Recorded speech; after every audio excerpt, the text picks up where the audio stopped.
Hi అండి, welcome to moms kitchen. ఈరోజు నిశ్వాసం లేకుండా కట్టెబెరకలు ఎలా వండుకోవాలో చూపించేస్తాను.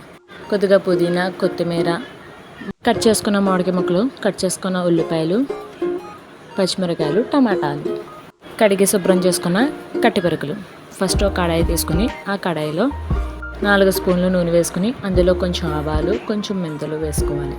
వేసుకుని వేయించుకున్న తర్వాత కట్ చేసుకున్న ఉల్లిపాయలు అందులో వేసుకుని తిప్పుకోవాలి. ఉల్లిపాయలు బాగా తిప్పుకున్న తర్వాత పుదీనా వేసేసుకోవాలి.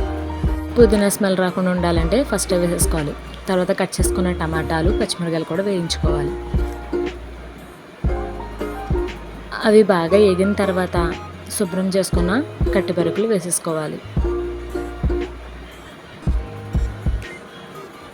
వేసుకున్న తర్వాత రుచికి సరిపడా ఉప్పు వేసుకోవాలి, కొంచెం పసుపు, అలాగే ఒక 3 స్పూన్ల కారం కూడా వేసుకోవాలి. అవి జాగ్రత్తగా తిప్పుకోండి, లేకపోతే విరిగిపోతాయి. చిన్న చేపలు కదండి, కొంచెం విరిగిపోతాయి. అలాగే దంచిపెట్టుకున్న అల్లం కూడా వేసుకోవాలి. తర్వాత ఇంట్లోనే చేసుకున్న గరం మసాలా కూడా వేసుకోవాలి. చేసి పెట్టుకున్న చింతపండు రసాన్ని కూడా వేసుకోవాలి.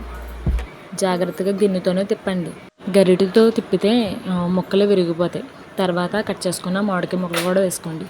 మామిడికాయ వేసుకుంటే టేస్ట్ ఎగిరిపోద్దండి. పులుసు మొత్తం ఎగిరిపోయిన తర్వాత లాస్ట్లో కొత్తిమీర వేసుకొని తిప్పుకోండి. అంతే, కట్టెపెరకల కూర అయిపోయినట్టే. చాలా టేస్ట్గా ఉంటుందండి. ఇలా ట్రై చేయండి ఒకసారి. నీచు వాసన లేకుండా చాలా బాగుంటుందండి. Please subscribe my channel.